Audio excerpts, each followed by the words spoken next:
আপনাদের সবাইকে আমন্ত্রণ জানাচ্ছি প্রজন্মের ভাবনা নিয়ে চ্যানেলের বিশেষ আয়োজন ডেডলাইন ৩৬ জুলাই। সাথে আছি আমি নুসরাত জাহান জেরি।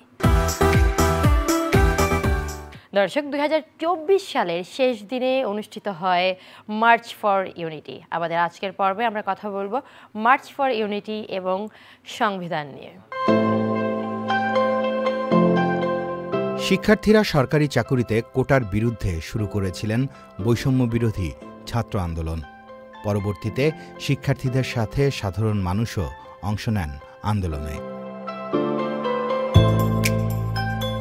বৈষম্য বিরোধী ছাত্র আন্দোলন রূপ নেয় সরকার পতনের এক দফা আন্দোলনে। ৫ আগস্ট বা ৩৪শে জুলাই ছাত্র জনতার গণঅভ্যুত্থানে পতন হয় সরকারের। আন্দোলনে নেতৃত্ব দেওয়া শিক্ষার্থীদের প্রস্তাবের প্রেক্ষিতে অধ্যাপক ডক্টর মোহাম্মদ ইউনুস দায়িত্ব নেন অন্তর্বর্তী সরকারের প্রধান উপদেষ্টার। গঠিত হয় উপদেষ্টা পরিষদ, যেখানে আন্দোলনে নেতৃত্ব দেওয়া ২ জন দায়িত্ব নেন। ৮ সেপ্টেম্বর আত্মপ্রকাশ করে জাতীয় নাগরিক কমিটি। গঠন করা হয় বৈষম্য বিরোধী ছাত্র আন্দোলনের নির্বাহী কমিটি। রাষ্ট্রপতি মোহাম্মদ শাহাবুদ্দিনের পদত্যাগের দাবি ওঠে। বিক্ষোভ হয় বঙ্গভবনের সামনে। দাবি ওঠে সংবিধান বাতিলের। ১০ নভেম্বর ৩ জন নতুন উপদেষ্টা শপথ নেন, যার মধ্যে ২ জনের বিরুদ্ধে আপত্তি আসে শিক্ষার্থীদের পক্ষ থেকে। তাদের বিরুদ্ধে বিক্ষোভ হয়। ২৯শে ডিসেম্বর বৈষম্য বিরোধী ছাত্র আন্দোলনের নেতারা সংবাদ সম্মেলনে বলেন, ৩১শে ডিসেম্বর বিকেলে কেন্দ্রীয় শহীদ মিনারে জুলাই বিপ্লবের ঘোষণাপত্র দেবেন। সে সময় বলা হয়, ১৯৭২ সালের সংবিধানের কবর রচনা করা এবং আওয়ামী লীগকে বাংলাদেশে অপ্রাসঙ্গিক ঘোষণা করার কথা থাকবে। পরে জরুরি প্রেস ব্রিফে প্রধান উপদেষ্টার প্রেস সচিব শফিকুল আলম বলেন, অন্তর্বর্তী সরকারের পক্ষ থেকে জাতীয় ঐক্যমতের ভিত্তিতে জুলাই গণঅভ্যুত্থানের একটি ঘোষণাপত্র তৈরির উদ্যোগ গ্রহণ করা হয়েছে। পরবর্তীতে বৈষম্য বিরোধী ছাত্র আন্দোলনের পক্ষ থেকে সিদ্ধান্ত হয় বিপ্লবের ঘোষণাপত্র নয়, ৩১শে ডিসেম্বর অনুষ্ঠিত হবে মার্চ ফর ইউনিটি।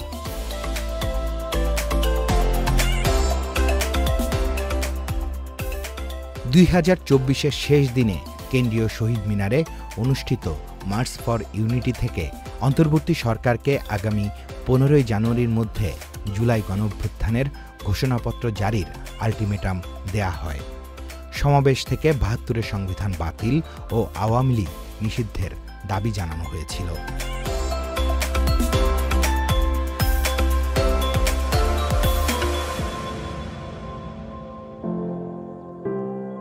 দর্শক, ডেডলাইন ৩৬ জুলাইয়ের স্টুডিওতে এই মুহূর্তে আমাদের সঙ্গে অবস্থান করছেন জনাব সারোয়ার তুষার এবং জনাব সালাউদ্দিন সিফাত। সরাসরি প্রশ্ন পর্বে চলে যাব। আমি জানতে চাচ্ছিলাম যে এই যে আপনারা মার্চ ফর ইউনিটি করলেন, মার্চ ফর ইউনিটিতে আসলে মানুষের মাঝে কেমন সাড়া ফেলেছে বলে মনে করছেন আপনি? আপনারা দেখেছেন এবং আপনারাই রিপোর্ট করেছেন যেটা মানুষের মধ্যে বিপুল সাড়া, বিশেষত যারা তরুণ শিক্ষার্থী এবং তরুণ, তারা সারা দেশ থেকে মানে ঢল নেমেছিল। এবং যদি সেদিন আমরা ঘোষণা, যেটা আমরা আগে বলেছিলাম আর কি, জুলাই ঘোষণা বা প্রোক্লেমেশন, সেটা যদি ঘোষণা করতাম তাহলে এই যে জনসমাগম দেখা গেছে এটা আরও ৩ গুণ হতো। ফলে এটা ব্যাপক সাড়া এবং জনগণের দিক থেকে একটা দাবি ছিল যে জুলাই ঘোষণা প্রোক্লেমেশন জারি করতে হবে। সেটার জন্য আমরাই সিদ্ধান্ত নিয়েছিলাম যে আমরা ঘোষণা করব। তারপর সরকার যখন বলেছে যে জাতীয় ঐক্যমতের ভিত্তিতে এটা হবে, তখন আমরা এটাকে মার্চ ফর ইউনিটি, অর্থাৎ আমাদের যে একটা জাতীয় ঐক্যের প্রয়োজন, সেই ইস্যুতে আমরা একটা জমায়েত করেছিলাম। যে সেদিন জুলাই বিপ্লবের ঘোষণাপত্র যেটা আপনি বললেন, যেটা আসলে সরকারের পক্ষ থেকে জাতীয় ঐক্যমতের দেওয়ার কথা ছিল, তো জুলাই বিপ্লবের ঘোষণাপত্র দেওয়ার কথা থাকলেও কিন্তু আসলে ৩১শে ডিসেম্বর সেটা দেওয়া হয়নি। তো আপনাদের পক্ষ থেকে দেশি বিদেশি ষড়যন্ত্রের কথাও কিন্তু বলা হচ্ছিল। তো কারা আসলে এই ষড়যন্ত্র করছে বলে মনে হচ্ছে? আমি একটু জানতে চাইবো জনাব সিফাতের কাছে। আমরা তো আসলে প্রোক্লেমেশনের কথা যখন বলি, প্রোক্লেমেশন আসলে কোনো দলীয় কোনো ব্যাপার না, বা কোনো নির্দিষ্ট ব্যক্তি বা নির্দিষ্ট সংগঠন যে দেবে এমনটা না। প্রোক্লেমেশনে একটা জাতীয় একটা ব্যাপার, এবং প্রোক্লেমেশনে জাতিগতভাবে আমরা কতটুকু ঐক্যমতের ভিত্তিতে আমরা দিতে পারি, সেটি হচ্ছে আমাদের মূল নির্ধারণের বিষয়। এখন এই ক্ষেত্রে যদি জাতীয় ঐক্য স্থাপিত না হয় সেক্ষেত্রে আসলে প্রোক্লেমেশনটা সেভাবে কার্যকর হবেও না বলে আমরা মনে করি। এখন আপনারা দেখতে পারবেন যে ৭২ সালের সংবিধানকে টিকিয়ে রাখাকে কেন্দ্র করে কিংবা আমরা দেখতে পেরেছি যে সংবিধান কেন্দ্রিক নতুন প্রজন্মের মাঝে এক ধরনের যে একটা নতুন আকাঙ্ক্ষা তৈরি হয়েছে নতুন সংবিধানের জন্য। তো সেই সংবিধানকেও যদি আপনি প্রণয়ন করতে যান সেক্ষেত্রে আপনার একটা প্রোক্লেমেশন থাকা উচিত। কারণ এই জুলাই অভ্যুত্থানের আসলে আইনি ভিত্তিটা কি বা আমরা আইনে আসলে এটাকে কোথায় দেখতে চাই, সেক্ষেত্রে কিন্তু আপনার প্রোক্লেমেশনের মাধ্যমেই আমরা জুলাইয়ের কথাটাকে স্মরণ করব। আর দেশি বিদেশি ষড়যন্ত্র আমরা আসলে ওইভাবে আমি এটাকে ফ্রেমিং করব না। আমি বলবো যে এখানে আমাদের যা বাংলাদেশে যে রাজনৈতিক দলগুলো আছে, মতগুলো আছে, পক্ষগুলো আছে, তার মাঝে কিছু অনৈক্য বা বিভাজনের চিহ্ন দেখা যাচ্ছে।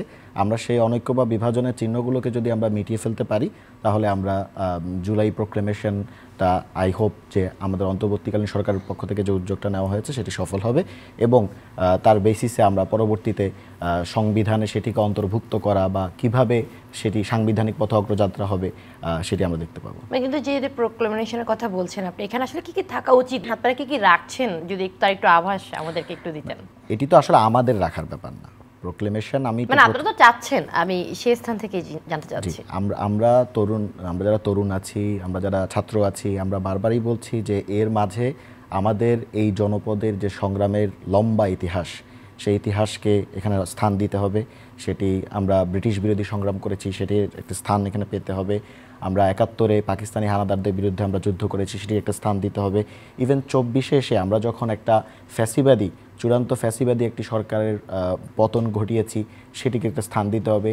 এই প্রোক্লেমেশনের মাঝে থাকতে হবে বাংলাদেশের মানুষ কেন এভাবে রাস্তায় নেমে আসলো, এর একটা বিস্তারিত বিবরণ প্রোক্লেমেশনের মধ্যে থাকা চাই। এটা আমাদের তরফ থেকে বলা।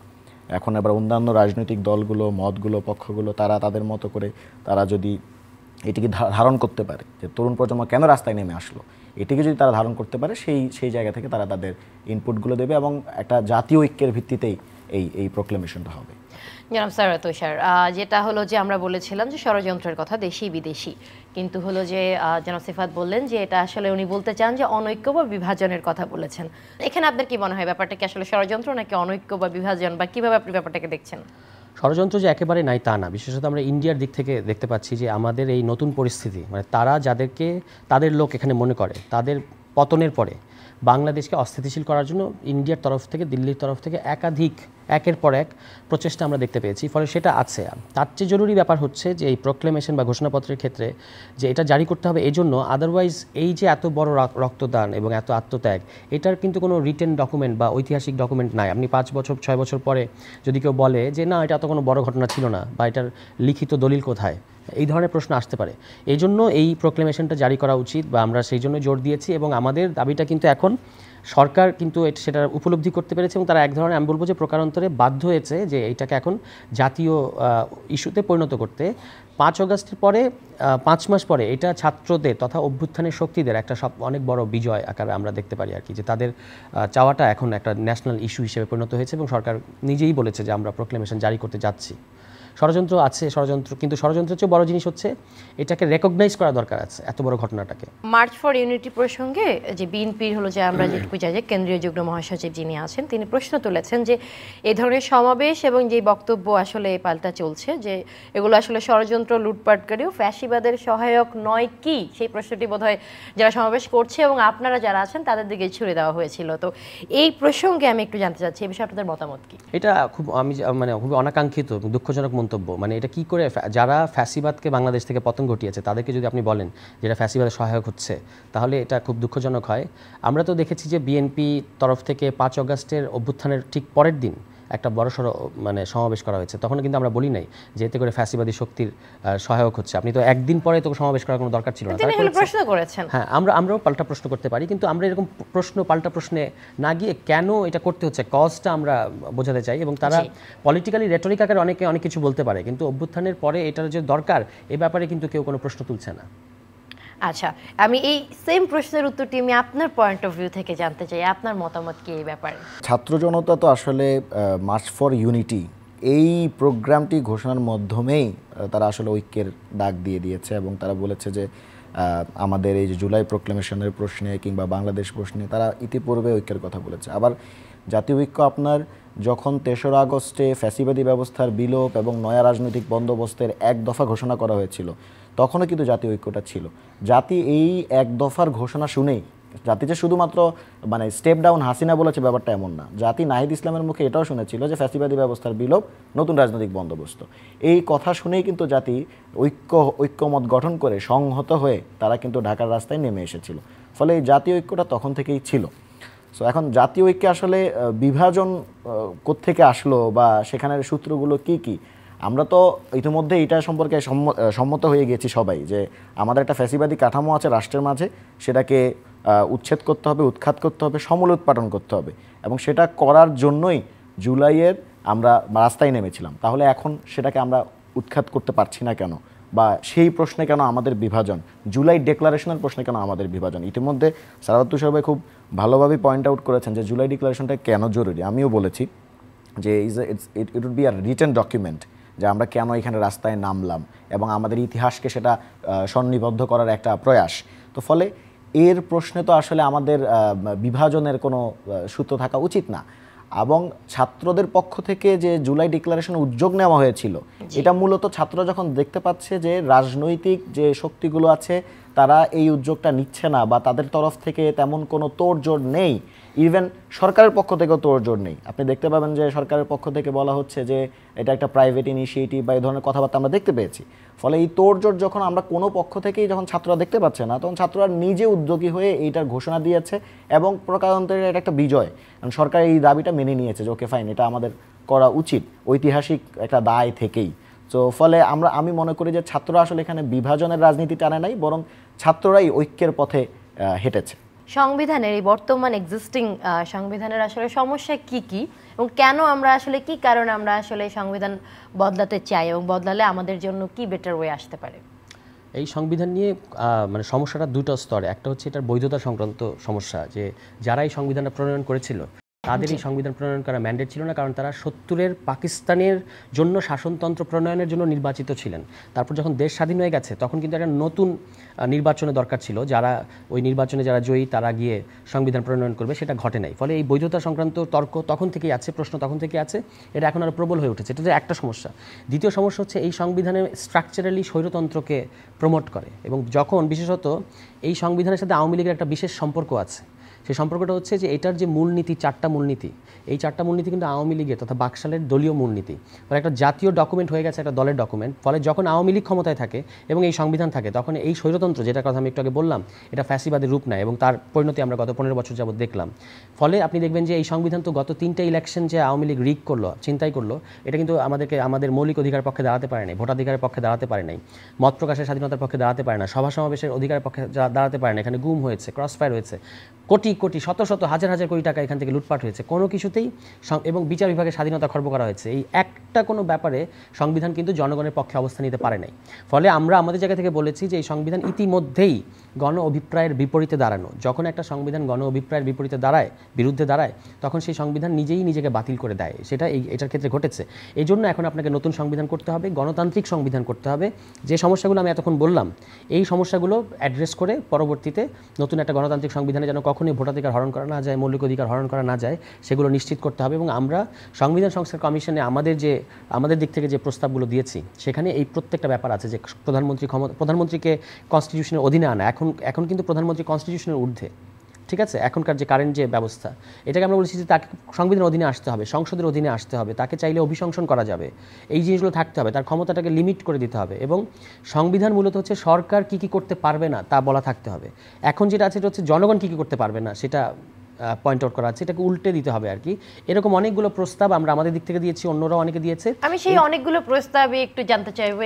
একটা যেমন প্রধানমন্ত্রী প্রসঙ্গে আমি ইতিমধ্যেই বললাম যে এই প্রধানমন্ত্রীকে আপনার মানে তাকে কোথাও না কোথাও অ্যাকাউন্টেবল করার ব্যবস্থা থাকতে হবে, তার জবাবদিহিতার জায়গাটা থাকতে হবে। যিনি প্রধানমন্ত্রী হবেন তিনি আর দলীয় প্রধান হতে পারবেন না, তিনি সংসদ নেতা হতে পারবেন না, এক ব্যক্তি এতগুলো পদে থাকতে পারবেন না। আপনাকে সিদ্ধান্ত নিতে হবে যে আপনি হয় দলের প্রধান থাকবেন অথবা প্রধানমন্ত্রী হবেন, একই ব্যক্তি হতে পারবেন না, এক। দ্বিতীয়ত হচ্ছে সংসদকে কার্যকর করতে হবে, কারণ সংসদীয় গণতন্ত্রে সংসদটাই মূল কথা। তো সেখানে এখন যে ব্যবস্থা, সেখানে সংসদ সদস্য যারা, আপনি যদি আজকে সংসদ সদস্য হন তাহলে দলের সিদ্ধান্তের বিরুদ্ধে আপনি স্বাধীনভাবে মত প্রকাশ করতে পারবেন না। আপনি বলতে পারবেন না যে ইয়োর অনার এই সিদ্ধান্তটা, আপনার গৃহীত এই সিদ্ধান্তটা জনগণের অধিকারের বিরুদ্ধে যাচ্ছে, আপনি এটা বলতে পারবেন না, বললে আপনার সদস্যপদ বাতিল হয়ে যাবে। তো আমরা বলেছি যে এই 70 অনুচ্ছেদ এটাকে উঠিয়ে দিতে হবে।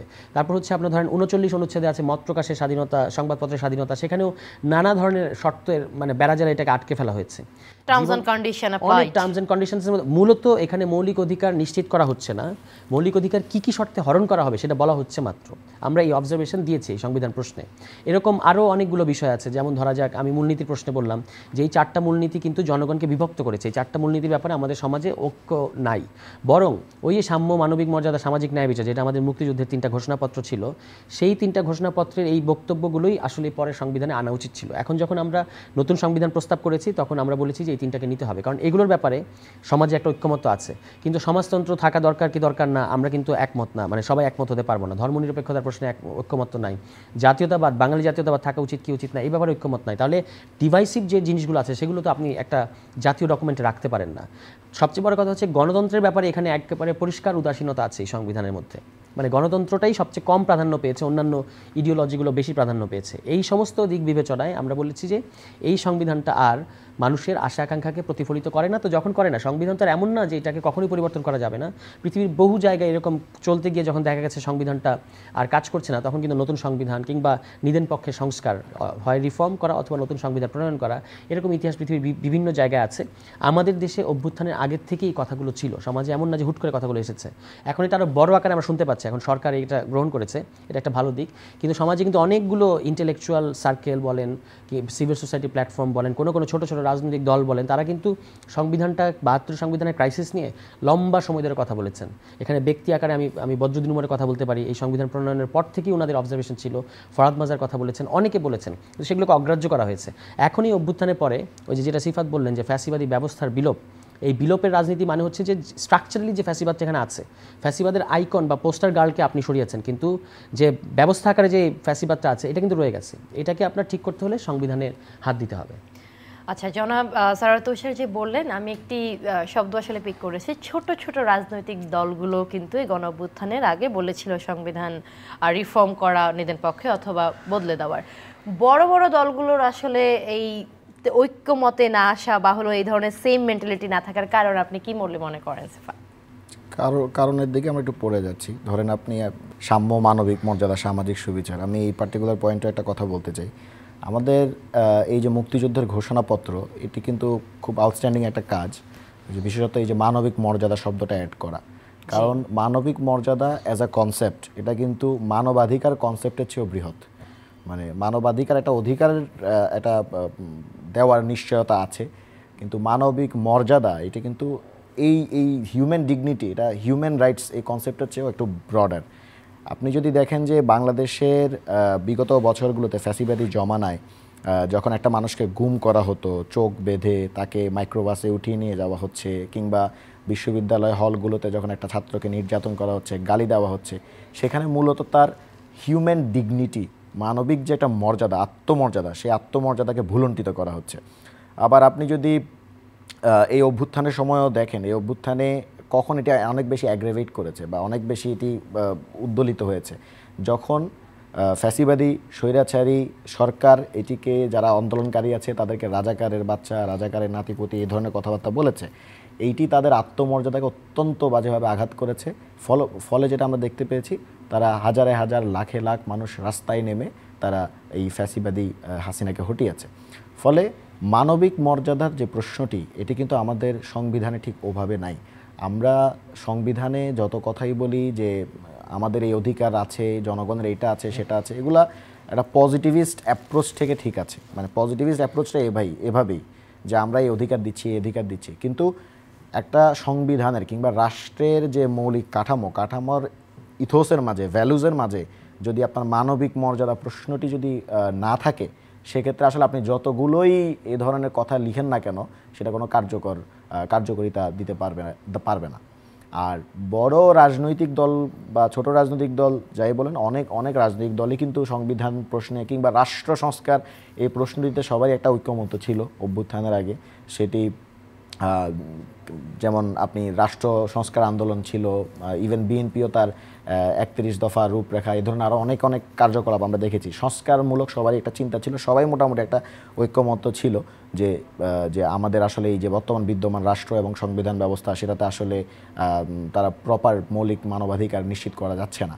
এখন অভ্যুত্থান পরবর্তী সময়ে অনেকেরই এই জিনিসটা বুঝতে হয়তো কষ্ট হচ্ছে যে এখানে একটা আমূল পরিবর্তন ঘটেছে, অভ্যুত্থান হয়েছে, কিন্তু তারা তারুণ্যের এই পালসটাকে তারা বুঝতে পারছে না, তারুণ্যের যে আকাঙ্ক্ষা সেটাকে তারা ধরতে পারছে না, যে উইল অফ দ্য পিপল এর যে একটা বিকাশ, এই বিকাশটাকে তারা ধরতে পারছে না। এখন সেই বিকাশ যদি তারা ধরতে না পারে, সেক্ষেত্রে তারুণ্য তাদেরকে হয়তো অগ্রাহ্য করবে, নাকচ করবে। কিছু কিছু রাজনৈতিক দল তারা আসলে প্রশ্ন করছে যে এই সংবিধান বদলের অধিকার বা এখতিয়ার এই বর্তমান সরকারের আছে কিনা, তার হলো যে লিগ্যালিটি নিয়ে প্রশ্ন উঠেছে। তো এই ব্যাপারে আমি আপনাদের মন্তব্য একটু জানতে চাচ্ছিলাম। লিগ্যালিটি নিয়ে যে প্রশ্নটা করা হচ্ছে এটা ঠিক প্রশ্ন না। তার কারণ হচ্ছে যে গণ অভ্যুত্থান ঘটেছে কিন্তু গণ সার্বভৌমত্বের ভিত্তিতে। মানে একটা নির্বাচন যখন হয় তখন 40% সর্বোচ্চ 40% লোক একটা দলকে ভোট দিতে পারে, ভোট দেয় সাধারণত, বাংলাদেশের ইতিহাসে তাই দেখা গেছে।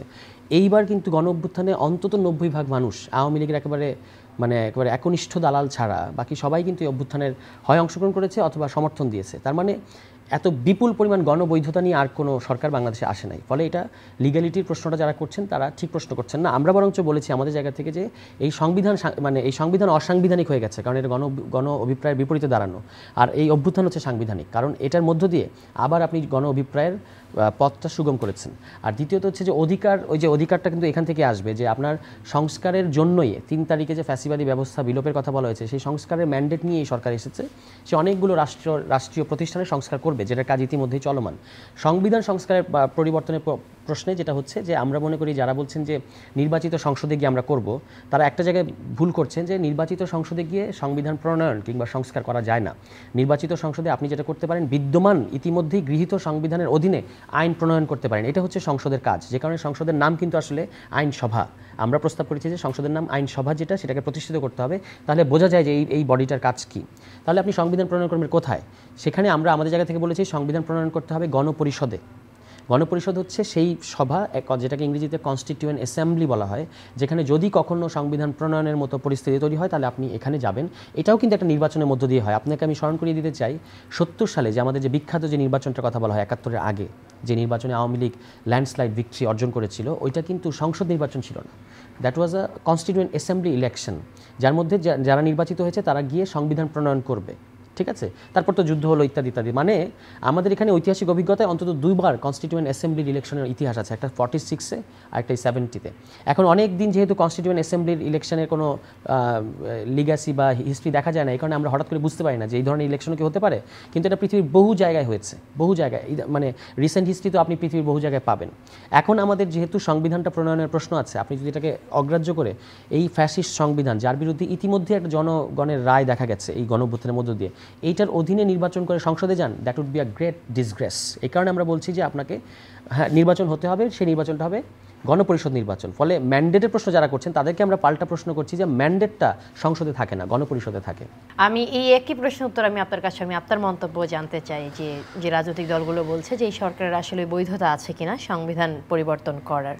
এই সরকার তো বা ছাত্রদের পক্ষ থেকে তো বারবার বলা হচ্ছে না যে এই সংবিধানটাকে নতুন করে একটা সংবিধান তৈরি করার দায়িত্ব সরকারের, এটা তো ছাত্রদের পক্ষ থেকে বলা হচ্ছে না। তাহলে এই প্রশ্নটি আসলে কেন আসছে আমি ঠিক জানি না। কারণ 31 তারিখ যে মার্চ ফর ইউনিটি প্রোগ্রামটি হয়েছে সেখানে স্পষ্টতই বলেছে যে নতুন সংবিধান প্রণীত হবে গণপরিষদ নির্বাচনের মাধ্যমে। ফলে গণপরিষদ নির্বাচনের মাধ্যমে গঠিত যে আমরা যেটা বলছি কনস্টিটিউয়েন্ট অ্যাসেম্বলি, তারাই তো বেসিক্যালি সংবিধানটা তারা প্রণয়ন করবে, কিংবা যদি সংবিধানে যা যা পরিমার্জন করা প্রয়োজন সেটি তারা করবে। ফলে এইটা তো এই সরকারের উপর তো আসলে মানে যে এটা করেছে বা এটা লেজিটিমেসি কি, এই কোয়েশ্চেনটা আসা উচিত না বলে আমি মনে করি। আপনাদেরকে অনেক ধন্যবাদ। আপনাকেও ধন্যবাদ। প্রিয় দর্শক, সংবিধান পরিবর্তন হবে নাকি পরিমার্জিত হবে সেটা বোধহয় সময় বলে দেবে। আপনারা সবাই ভালো থাকুন, সুস্থ থাকুন, সাবধানে থাকুন। দেখা হবে অন্য কোনো পর্বে, অন্য কোনো